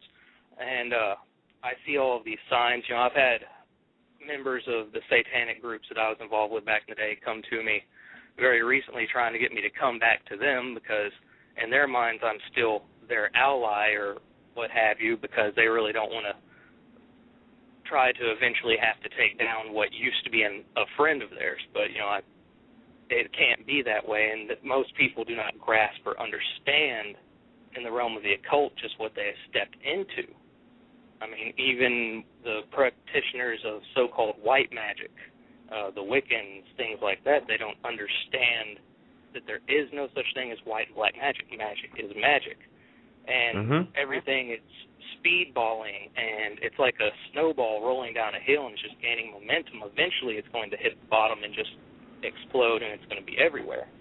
And this is the reason why I've spent so much time, not just in my ministry, but trying to help out other people's, to get them prepared, not just spiritually and understand Christ is the only way, but also physically. They have to be physically prepared as well, and they also have to see that there are certain decisions they make in everyday life that are going to affect this outcome and how long it's going to take for the fruitions of Lucifer to come into play unless God just pulls back his hand completely. Yeah. And I got to tell you, I've had a friend, a listener of the show, who has had a dream of the false rapture where the devil tries to imitate the rapture of Jesus only to be followed by a huge tornado, being Jesus on its back, coming in to ruin the deception and to save his bride. And that was also backed up by another person made a YouTube video with the same exact vision and or dream. And they don't know this person with the same details. It was very odd. Not odd, but... well, it's uncanny that the two people not knowing each other would have the same type of vision or dream or whatever you want to call it. But wow. Well, is there anything else, caller, before we let you go? No, I just wanted to get on here and let you know what the Lord's been laying on my heart and just give you guys some encouragement, let y'all know you are doing a great job. I'll keep praying for you. I understand that y'all have certain underground groups that are particularly trying to focus on the lives of you and Hawk and everybody else, and I wanted you to know I'm interceding on your behalf. I'll keep praying for you. Well, thank you, and we appreciate all of the intercessors because we need them. And there are times I feel, Joe, vulnerable, more so than others. And I got to tell you, this is one of those times, and I just don't want to get into it. But I don't want to feed into. I don't want to feed into that. But and they were talking in the chat room earlier about guns, and I got to tell you, I sleep with my gun close by. I don't feel safe. I'm a big believer. A copy of the Constitution, a Bible, and a gun in your briefcase, and you got a full briefcase. That's what you need. But I wanted, before we go further, I wanted to thank Thomas, by the way, for sending me an email concerning a Virginia license plate. Apparently. And I just thought this is rather neat to even mention this. A nightly listener by the name of Thomas sent me this, saying that he saw a yellow "Don't tread on me" rattlesnake legal Virginia license plate on a car, and so Virginia said it wouldn't participate in the NDAA, so maybe they are one of the states prepared to stand up against the tyranny that's coming down on us. I think they passed a law saying they will not enforce the NDAA, or the law of the NDAA is not valid in their state. Yeah, and I also received an update or a phone update today by one of our listeners, and again, somebody very close to some people at the NRA, and there's another gun organization saying that Pennsylvania will not, Pennsylvania will not abide by any type of gun treaty. In fact, they would, something to the effect of, they are taking the upper echelon in the government of the Commonwealth of Pennsylvania are taking this very seriously, and they would in fact secede, their words not mine, before they would abide by anything like that. But I've got one more email here. I want to pass this information along to listeners. This was confirmed by a number of different people. In fact, Steve Quayle's got a copy of this, and folks, do with this what you will. Again, I've been able to confirm the authenticity of the email and the authenticity or the legitimacy of the information. But again, do with this what you will. This from a listener that just drove by, and this was this was this morning. Just drove by the Minnesota National Guard Armory in Crookston, Minnesota. all of the stored assets there, the troop transport vehicles, the APCs, generators, miscellaneous equipment, they're all gone. They've been repositioned out of the armory. Remember, this is the same armory that held the martial law drills last May.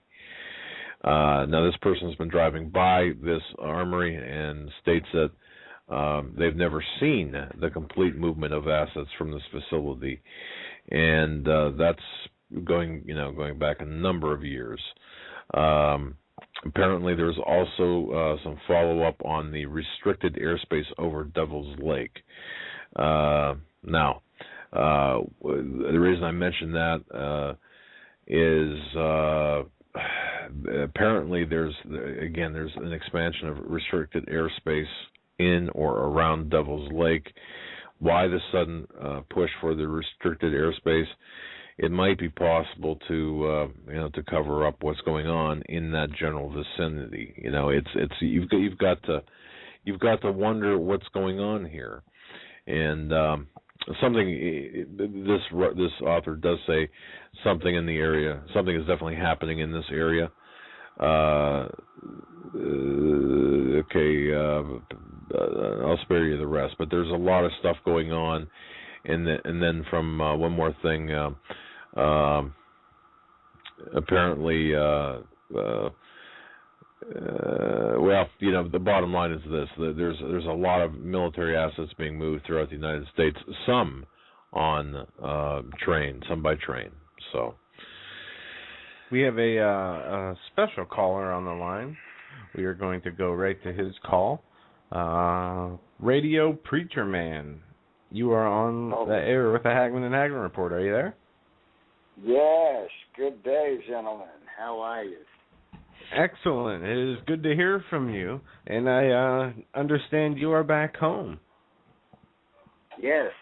We made an abrupt trip back home. Monique she just got more and more ready to go, and she was losing weight and kind of down in her health a little, so I knew it was time to think about bringing her back. And so I calls up to Delta and to change our flight, and it was either go Saturday or wait until the 17th of August. Wow. Or a third option would be, because you have to pay to change your flight date anyway, but a third option, if I didn't take one of those 2 days, which was like 25th or something, 24th or 5th, was last Saturday, or 23rd, I don't remember the date, or the 17th of August, or I would have a third option would be to give an extra $600. An extra $600 besides the change flight fee, and then I could pick a day in between those two. So what we did is we just hurried up and kind of packed and left. You fled. You fled. Yeah. Yeah. We fled. Yes. Well, what did you think of what did you think of Israel? I mean. Well, I enjoyed it, to be honest. I enjoyed the country. I enjoyed the people. I enjoyed, driving around and seeing this and that and just the whole thing. But as I think Monique has probably mentioned to you all, and maybe when I was on your show, when we were there, we were hearing a lot of activity from airplanes and helicopters, and even the last few days we were hearing a lot of machine gun rifle fire somewhere in the distance, evidently not so far away because you could actually hear it. And there were some things on a few occasions that seemed like almost an explosion, a repercussion from an explosion that would shake the windows in our room, in our building, and even in the classroom one time. And unless it was a sonic boom, I don't know which. But... Well, 200 rockets a day, on average, go into Israel, and people don't understand that. People think that Israel is just this serene. I mean, now, again, a lot of them fall into nowhere, basically. It's just, but on average, so. I never felt unsafe, though, really, and especially walking around in the cities and such, you don't feel unsafe because you know nobody else is packing a gun either, unless they're in the I want to go back as soon as possible. I'm all better now. I'm ready to go back. That's my wife. Now she's got to. She gets feeling better. She wants to go back. I don't think so, not yet. Well, I thought I just open the line there for a minute. Well, we love you guys. That, we love your courage, and the to be able to pack up and go to Israel, being led by a spiritual calling, and to do it, to follow through with it, to go out of your comfort zone, to go to a country where even it was worse than what you expected, to have to put up with what you put up with in terms of coming from a peaceful, relatively free America, or the illusion of freedom, to military street-run bombings, shootings, and constant threat that you live under. Yeah, well, I didn't feel like it was as bad as Monique made it out to be, but it's a lot going on with Damascus right now. We didn't know from day to day if we were going to see Gog and Magog starting up. You've got all these ships and such around, and the enemy is surrounding them, basically. It could be Gog and Magog any day now. Well, how you liking that Arab Spring? Huh? Hey, RPM, how you liking Arab Spring? How you liking Morsi over there threatening Egypt as well, and the Muslim Brotherhood? Now, what do you think, being over there? What do you think about Clinton, Hillary Clinton, and Napolitano, and all these people, loving, giving the Muslim Brotherhood some love, and the very people who want to destroy, take Israel, and annihilate Israel from the map. And you got this Nimrod idiot, green behind the ears punk, Jay Carney, who refuses to name the capital of Israel. Did you see that, by the way? The State Department, yeah. Okay. It's time. I think I heard something about it. I don't know that I saw it firsthand. He refused to name name Jerusalem. Jerusalem is the capital of Israel? Right. They list Tel Aviv and Jerusalem as pretty much two different countries. It's just unbelievable. The animosity of this criminal, anti-Semitic, anti-Christian, anti-freedom administration. And I'll tell you what, if we have any feds listening to us, we're going to tell you something. All right. I'm not sure what this idiot of a president swore on, a Bible or a Quran. I'm really not. I know he had two swearings in. But I'll tell you something. I'll tell you something. If you look at the those presidents where the Bibles were open and the verses that were open, those that picked the verses that favored Israel, we had good times, economic times, fewer disasters in this country, and now this reptilian shapeshifter, and that's tongue in cheek, folks. Don't send me. That's funny. I've never thought I heard you say that. Please don't send me emails, okay? Don't send me. I can see the headlines now. Doug Hagmann says reptilian shapeshifter. Yeah, do that. Yeah. Look, we've all but thrown Israel to the wolves and the Jewish people to the wolves, and with that, Christianity. So and I'm sorry, I just had and I don't mean to butt in here, but didn't Obama sign some kind of pro-Israeli legislation today? Yeah, I saw that in the headline. I didn't read the article. Yeah, it was. What happened with the gun thing he was going to sign with the UN? Did that ever get done or not? Holly Deo said no. No, it's on hold, but do not, as John said at the first hour of our program, look, it's on hold, but it's only temporary, okay? They're reviewing a few things, but let me tell you something. It will be implemented. You can take that to the bank. It's going to be implemented. And it's not a right-left issue. It's not a conservative versus, well, it is a conservative versus progressive, but more importantly, it's evil versus good. And they want to disarm us, and that's how they're going to, they want to disarm us. And a disarmed, and it's not going to end well. Believe me, it is not going to end well.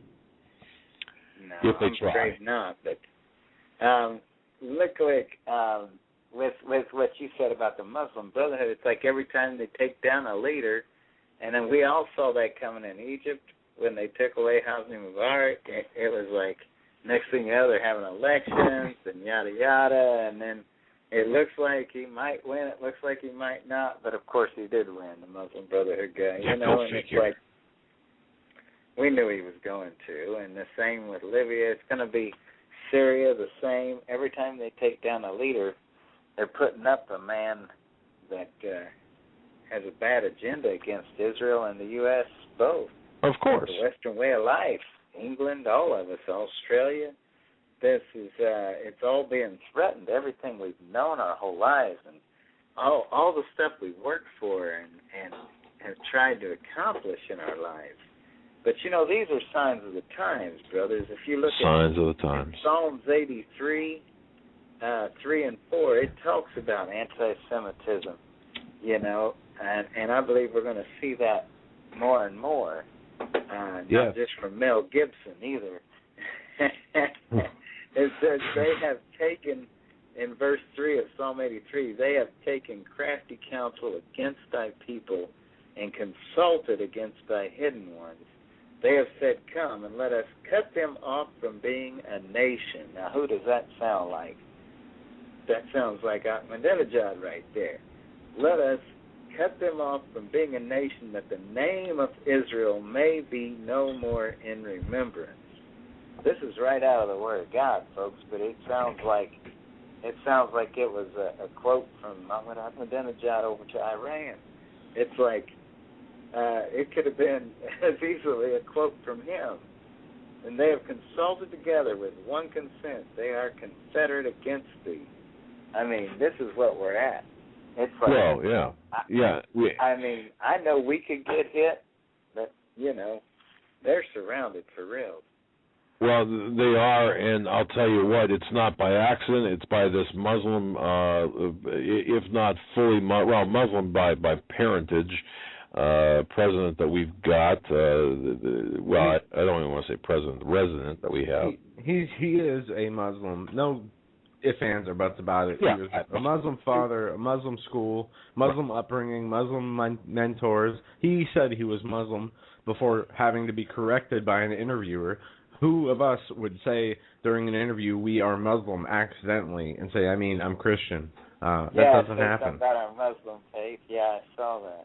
But did you know he admitted to on his trip in Egypt in Michelle? She says he was Muslim. Yeah, he admitted, but he one of the Egyptian politicians said that he admitted in private that he was a Muslim. Okay, I'm talking about Obama now, and I'm trying to find my notes where I had that. Doggone it. And RPM, you raise an interesting point because I've talked to a few friends about this, and I've talked to my dad about this. The swearing in, the first one was botched. The second one was done in private. What was done in that second swearing in that we don't know about? That's true. That's very true. I've never heard of that ever in my life, of having two swearings in. And it was about something that's like the most important thing in your career is swearing in the president. That's not likely you're going to botch it unless you were told to botch it. But what kind of more seriously? And I'm being serious. The most important. Yeah, well, that's what he's alluding to. Yeah, saying even, honey. I don't believe. I mean, come on, okay.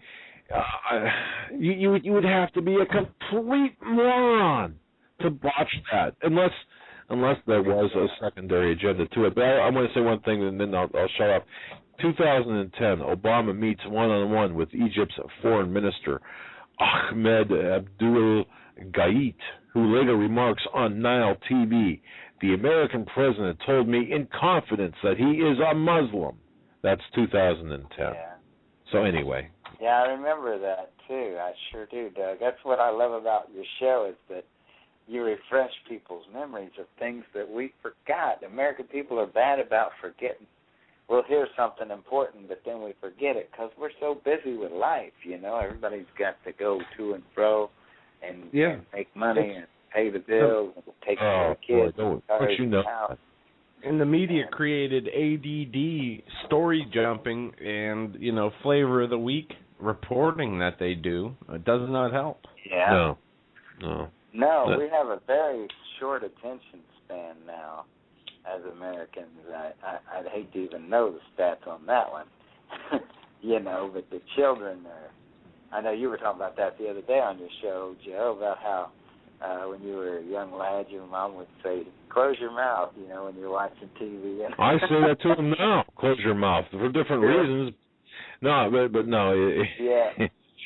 Yeah, he used to be this flycatcher, his mouth open when he's watching TV and be in this trance, and we have to turn the TV off, or take him out and let him run around in the yard and get his energy out. But anyway, I can remember my brother watching MASH when we were young lads in high school, and you couldn't get his attention if he was watching MASH. I mean, you could say, it got to the point where I'd have to say, "Hey, Lynn," because that's his wife's name now, but that was his girlfriend then. And he'd turn around to see if she was there. That was the only thing that would distract him from that show, was you making him think his girlfriend had just showed up. Wow. So, that tells you that's the stronghold of women on our lives, I guess. Radio Preacher Man, we got about 9 minutes left in the show. We want to try to take a couple more callers. Can you tell the listeners where they can listen to you and when? Okay. Go to radiopreacherman.tk, and that's from 6 to 8 Eastern Time Zone. Or they can go, of course, to ChristianUnitedBroadcastingNetwork.com. That my show airs live 6 to 8 Eastern Time in the evening. And then we have, of course, archives and different things. But I just want to say one other thing about coming back. Stan Dale was on my show tonight, and he said to me, and I'd forgotten about this, but after this big war they're fixing to have, it's going to take them 7 months for Israel to bury their dead. And I had forgotten about that passage. So it's maybe God's will for us to come on home, because I actually applied to stay and study at 2 universities, and neither one of them, took me in as a student. So I'm taking that as doors closing, time to come home. You know what I mean, boys? It's like you gotta do what you gotta do, RPM, and you did what you did, and God bless you, and you're better for it. Amen. Well, I appreciate y'all having me on, and thank you for everything you guys do, and we love y'all. We're praying for you. But yeah, pray for Israel. Indeed. It's not bad when the war starts. Well, all right, my friend. You take care. And folks, that was RPM, Radio Preacher Man. You heard on the Christian United Broadcasting Network and radiopreacherman.tk. Yeah, and he posted the links in the chat room. Okay. And before we take another Blog Talk Radio on Cuban Christians United Broadcasting Network. Definitely don't miss his show. Yeah. As you just heard, he had Stan Dale on. He had him on a couple weeks ago. He has a all-star lineup of guests. And I just want to say before we take another call real quick to Angie, if you're listening, and just know that we're praying for your speedy recovery. So yes, we are. And from what she has told me, she is feeling better today than she has. She's had to go to the hospital twice for complications or some kind of to look at what was done because there were problems, but she says today she's feeling better than any other day. Good. And God bless you for that, and praise the Lord for your recovery. Good. All right. Well, let's get into let's roll with the calls. We got about 6 minutes left. We're going to go to area code 561. You're on the air with the Hagmann and Hagmann Report. Hi there. I'm the lady that called up Michael Savage last Friday after the murders. Hi. And you mentioned me on Monday, so I wanted to say hello. Oh, hello there. I think Michael is very, very scared of the government because he was banned in Britain, and he feels Hillary Clinton did it. And I think that's why he shuts down anything that is suspicious, but I think he's smart enough to know what's going on. But I wanted to give you a referral. Last night on Alex Jones News Network, which is now on YouTube, they have a 25-minute interview with Larry Pratt of Gun Owners of America. Yep. And he was excellent, and he said that there is a communist coup in this country, that they're lawless, of course, everything you're saying. And he also said that if Obama's reelected, we are doomed as a society as we know it. So I thought you'd want to, since you're so popular, I thought you'd want to put him on the air. He's fabulous.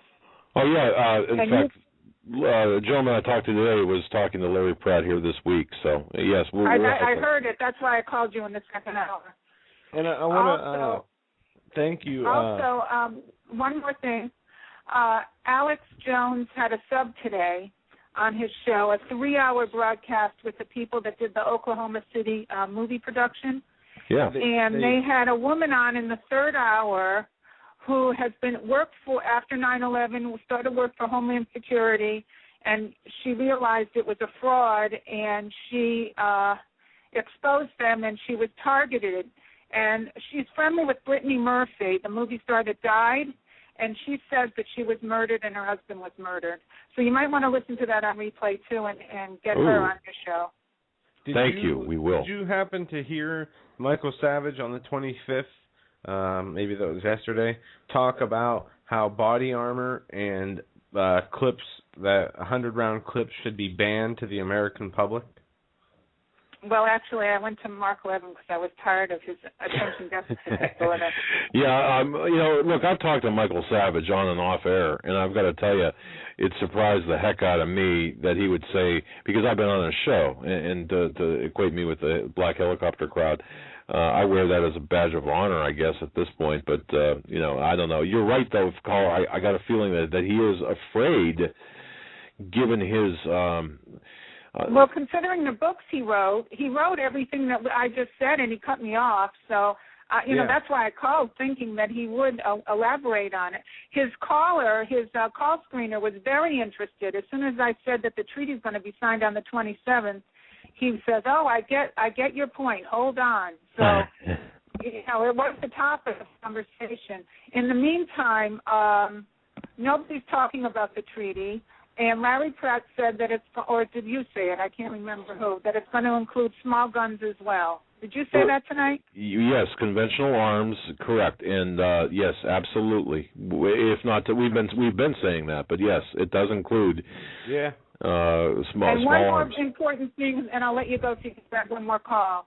On the website, BerthaReport.com, wonderful bulletin board for information and links, and it's everybody, if our guns are taken away, everybody is galvanizing at noon the following day at every courthouse in the United States.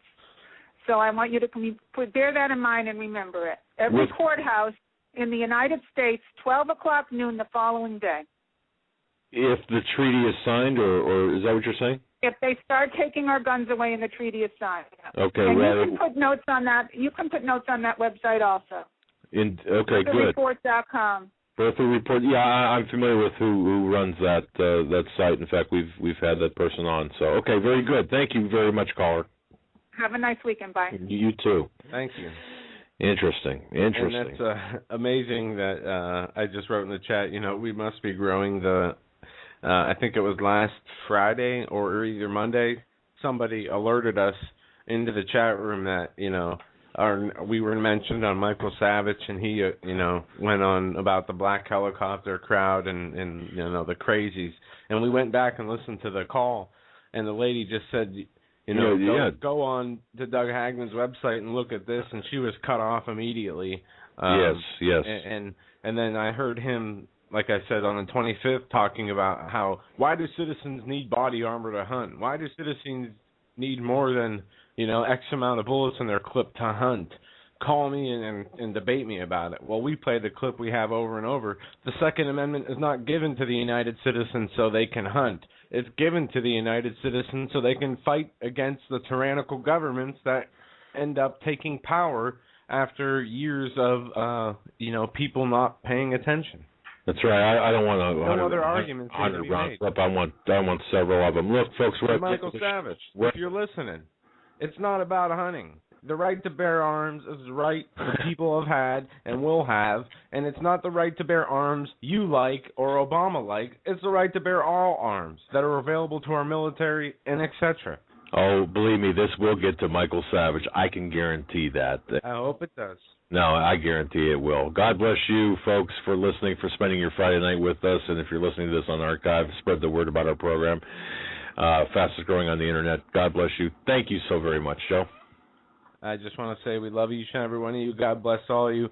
Pray that nothing goes wrong or nothing happens in the world as the Olympics take place, and pray for everybody that they may find salvation who does not have it. Good night.